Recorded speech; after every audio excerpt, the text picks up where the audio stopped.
way too many fake friends, and I'm always scared to meet them. If only I could pretend, yeah. Yo FPV fam, welcome back to my channel. I'm that guy Phly, and I like to take drones where they probably don't belong.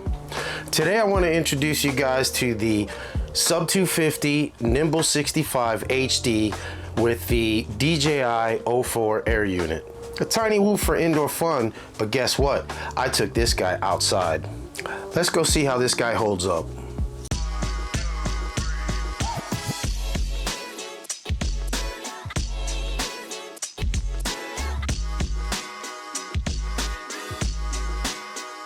Hey homie, stay fly.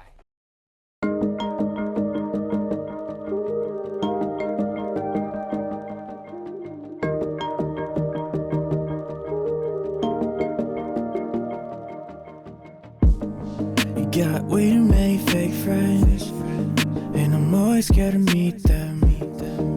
If only I could pretend, yeah. I always keep my head down, hold my breath, making no sound. You only here to watch me drown, yeah. Too cool, too cool. So the Nimble65 is sub 250's latest addition to their fleet, and the smallest, coming in at 65mm with the DJI 04 camera. And now before I get deeper into this review, I want to let you guys know that at no given point was this given to me but for free. Neither was I paid for any video or any kind of review. This is solely me doing this for you and kind of for myself because it's fun. So let's talk about the 04 for a second. I was really excited that I had an 04. It's my very first 04 that I was able to fly and test out with, but I'm trying not to make this about the 04, so we won't talk about it too much. I will say that with the 04 on this unit, it's working. It's actually working. Flight times are a little bit on the lower side only because of the weight, but it is work. I know some guys aren't having much luck with their units, with brownouts and the BEC not being able to handle the 04, but in my case, as long as I didn't hit anything or I didn't go below 3.3 volts, I was okay. So how does it fly? That's what everybody wants to know. Well, I will say it flies really good. I flew it outside, as you can see, and it handled the wind pretty well. I was really surprised about that. But like I said earlier, flight times were cut too short for me. I like longer flight times. I was getting about 2 minutes, 2:15 on a smooth flight with a little bit of light freestyle, but if I pushed it to the limits, I might have got about 1:15 to 1.5 minutes. That's not enough for me.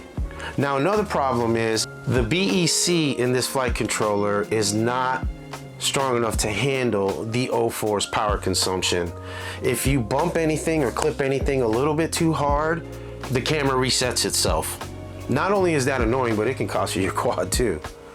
Other than that, it flew really well, and I was surprised at how it handled in the wind.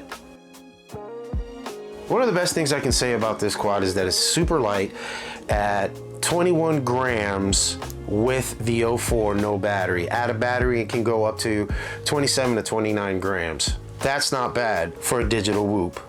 The next thing is the tune. The tune is amazing. I'm not sure who did the tune. I didn't really look into it or anything like that, but the tune is great. Kudos to them for that. The third thing, and the only third thing that I could come up with, is it has an 04.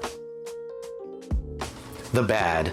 Okay, well, first off, SPI. Not really the fan of the SPI receivers. I would rather be able to just slap my own separate receiver on there, but being such a small quad, I understand. Second, weak frame. I broke this frame in less than 5 packs, and I wasn't even flying that hard, and I wasn't crashing that hard either. So this material, whatever this material is made out of, is a little bit too flimsy. I don't know if you guys can see that right there. Just a little bit too flimsy, and I cracked it right there. So I will be swapping mine and putting it in a beta FPV frame. Not enough protection for the VTX. You guys may have seen Mad Tech's video where he has shown us that the MIPI cable is getting destroyed pretty easy at the connectors, especially the one by the camera. So I would expect them to have a little bit better protection on this thing so that won't happen. Now there's no actual screws for the camera. That's right, there's no screws. What this is like a plug insert, so the camera kind of moves freely up or down to whatever position you'd like it to be in. But while you're flying, it stays locked in, which surprises me. But I kind of wish they put some screws in that instead. The BEC cannot handle the DJI-04, so maybe they need to work on something with that as well. Short flight times at 2 minutes and under, I need more. Brownouts every time I crash, goes back to the BEC, but that's another negative towards this quad. So my final thoughts are sub 250, you did a great job, but you needed to try better. I think a little bit more testing would have been good, especially having the DJI-04, but it just seems like they did what every other company would do and just jump on the bandwagon and hurry up and be the first one to have it. Seems to be a little bit more of a toy quality, but the internal parts are actually not that bad. Maybe if it was in a better frame like the Beta FPV 65mm frame or something like that, then maybe it would be a little bit more durable. 1S was great. Everybody wanted to try 1S. We're all excited about 1S on DJI, but I think this quad needs to be in 2S just so the 04 can handle the power. All in all, it's a solid little quad. Would I buy another one? Probably not, unless they did some upgrades. But if you bought one and you think you made a mistake, no, you didn't. Worst thing that's gonna happen is the frame is gonna crack and you'll end up having to swap the frame. Thanks for tuning in to my first impressions of the Nimble65 HD with the DJI-04. So what do you guys want to see next? More freestyle flying? More reviews? Let me know in the comments. And as always, hit that like button, subscribe, and join the fam. See you on the next rip, and stay fly.